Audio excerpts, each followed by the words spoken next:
Sri Caitanya Prabhu Devi Savadika Sri Nandananda Mandeshwarika Charanata Bhakti Swami Charanava Sri Gauranga Nityananda Sri Advaita Chandra Gadadhara Shivasari Gaur Bhakta Vrinda Hare Krishna Krishna Krishna Hare Hare Hare Rama Rama Hare Hare Jai Jai Shri Radhe. This Sunday Satsang, April 26, 2026. We're having Bhakti Sandarbha Essence. We're on Bhakti Sandarbha, Anuच्छed number 134. We're discussing the idea of how Bhakti is Nirgun, but the Bhakti is Sagun. So Jiva Goswami explains what's the difference between Nirgun and Sagun. This is especially described by Bhagavan Kapila in the third canto of Bhagavatam. So let's see what the discussion says. Jiva Goswami pays special attention to the quality of Bhakti, stating that it's Nirgun, to distinguish it from any other process of self-realization, like Karma Yoga, Gyan Yoga, Ashtanga Yoga, which are all involved with gunas. They're all gunic processes. Only Bhakti is Nirgun.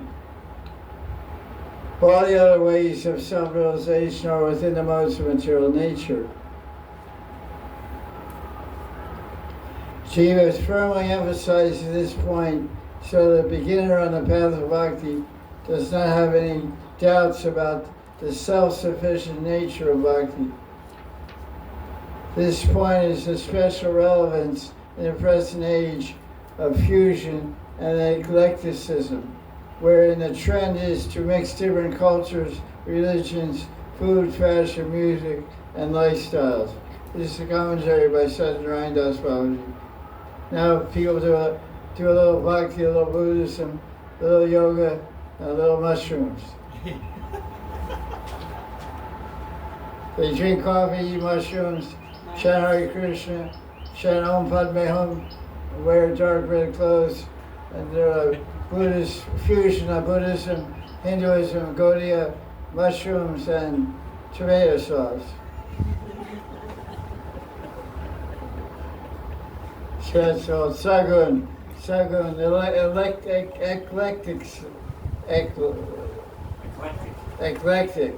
eclecticism. That's a tough word to say. It says eclecticism. It's like baptism, but different. Krishna establishes that knowledge about him is Nirgun, because Bhagavan Krishna is Nirgun, free from all the modes of nature. Therefore, anything connected with him is also Nirgun. Krishna says, let's hear it, 18:20 through 22. Sarvabhuteshu yenaikam. Oh, guys. Where is what I hear? Here it is, here it isn't. Come on, guys. You don't like the 18th chapter?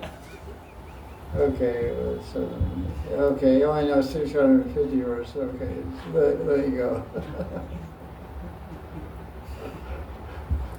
We'll let you slide. You don't know 50 verses, okay, we'll let you slide. Anyway, the idea is, Krishna says, knowledge by which one sees one imperishable and indivisible reality in all the aspects of, in all species of life, know that knowledge is sattvic. Dualistic knowledge by which one recognizes a plurality of living beings of distinct variety in all living forms, that knowledge is rajasic. Knowledge which one clings to a single object or act as if it were the all in all, which is irrational, devoid of essential truth and trivial, is tamasic gyan. So this is knowledge in different modes of nature.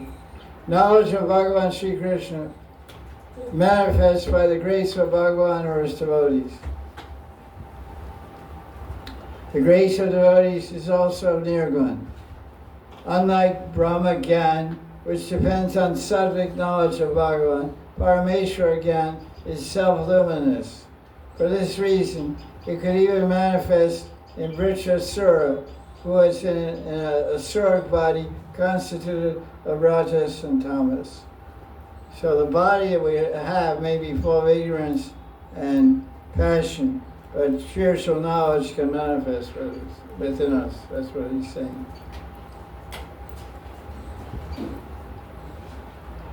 Because bhakti is nirgun, it continues even after a person has become free from the gunas. What's the verse in Gita that shows that?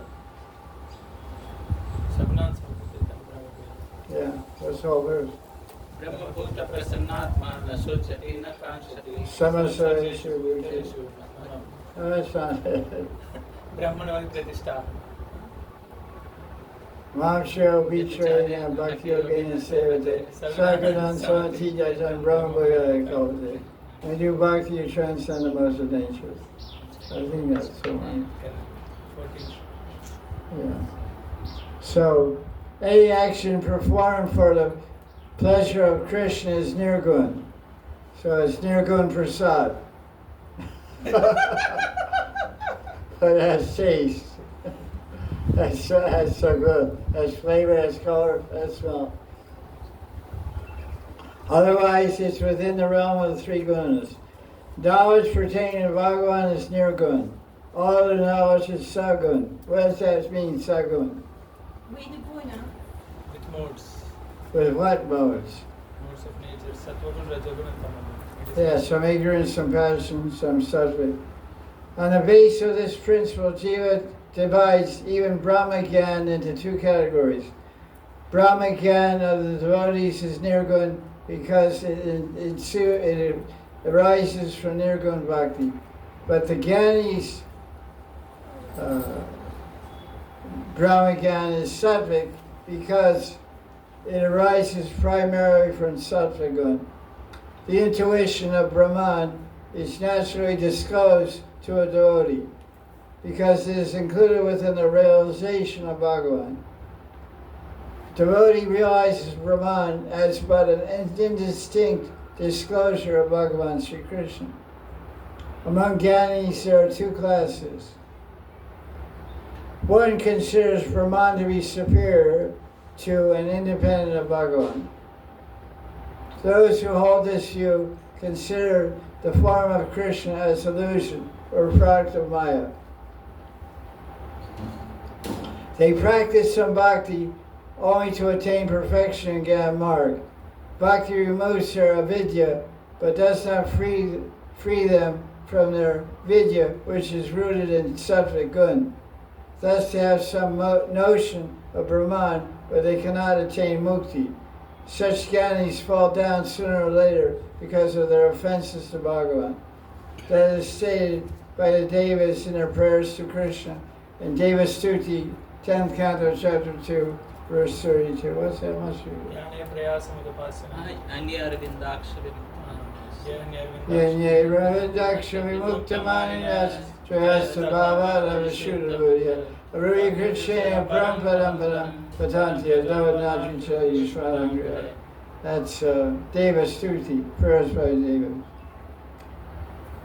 Gyanis of the second class do not have attitude of disrespect towards Bhagavan. They also attain Brahman realization, which is described by Krishna 1854 and 55. Devotees, however, have no regard for this type of realization because there is no opportunity to render loving service. Consequently, such knowledge of Brahma Gyan is not the real grace of Bhagavan. Understanding Brahman that was disclosed to King Satyavrata by the grace of Bhagavan Matsya was nirgun because Satyavrata did not merge his identity into Brahman. It has been repeatedly said that bhakti is nirgun, yet Kapila Deva in 3rd canto classified bhakti as different varieties. What varieties of bhakti are described in third canto? Jnana Mishra Bhakti, Karma Mishra Bhakti, possibly. Not wrong. Did you read third canto, or you were singing through that one also? No, I got Now we're in the ninth canto. I got You've been it. singing for 9 cantos. Time to wake up. Nirguna sadhana. So Kapila Muni describes bhakti in third canto. What does he say? Sattvic bhakti, tamasic bhakti, rajasic bhakti.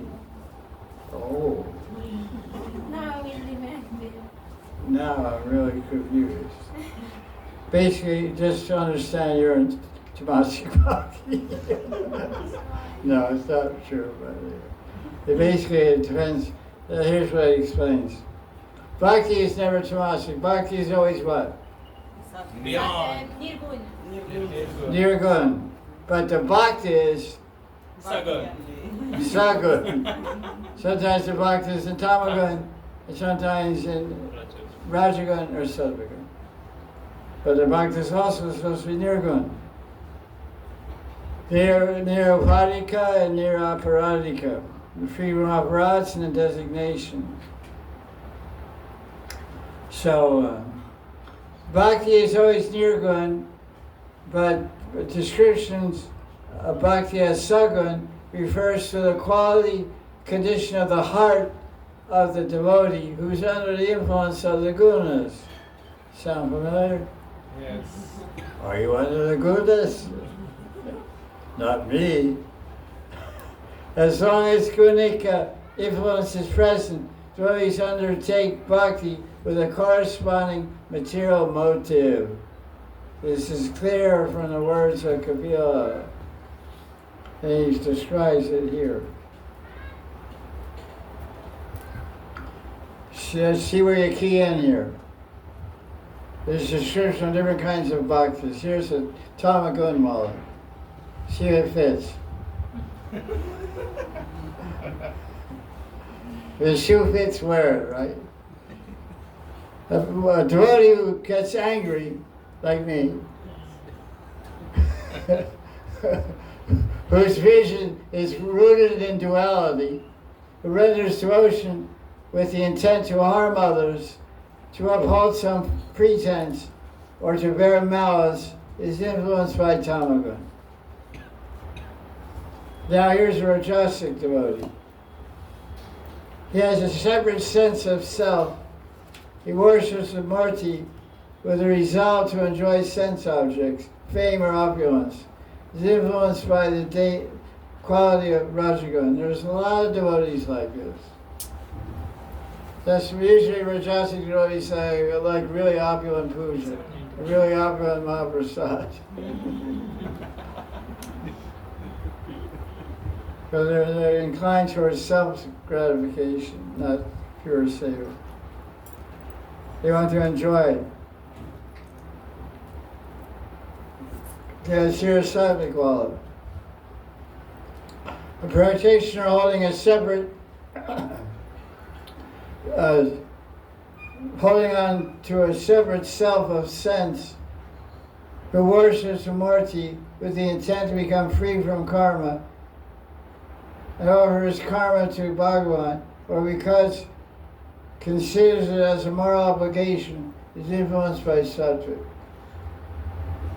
Bhakti in the form of uninterrupted, causeless, non-dual stream of consciousness, impelled by hearing about Krishna's qualities,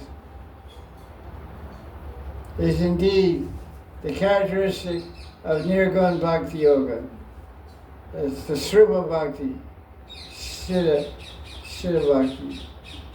So, stream of consciousness, which is impelled by hearing about Krishna's qualities, is for uninterrupted, causeless, non-dual stream of consciousness. Well, in other words, you're doing everything to please Krishna without any ulterior individual motive. And then he goes on to say in Anachad 135, that was 134, The temple is nirgun. But I see a lot of people sleeping in the temple. The temple is nirgun. The forest is simply a cluster of trees. So what do they say about the forest?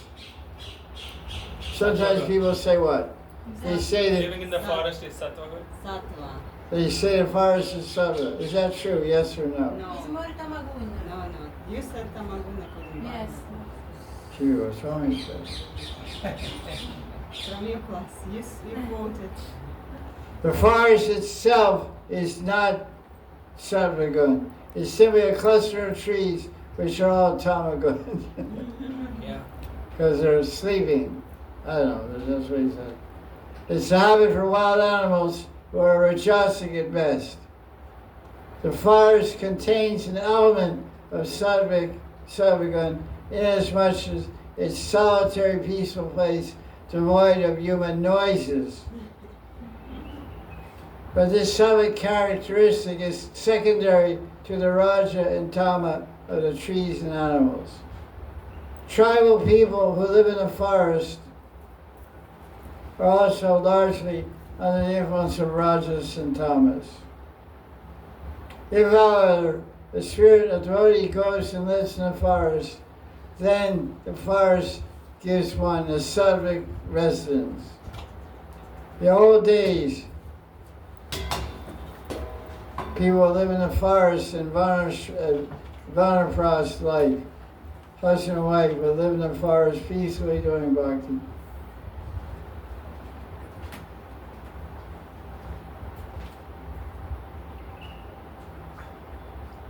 Krishna describes in Gita the relation between living in the forest and sattvic. He says, in 13th chapter, 10th verse, knowledge involves residing in a secluded place, away from materialistic people.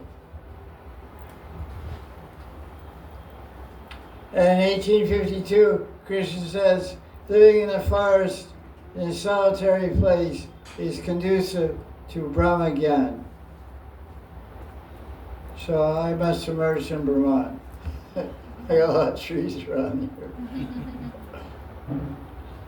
Also, a lot of sleeping also. So good, Bhakti. Okay, what else? One cannot directly experience the nirguna nature of the temple with a non-devotional attitude.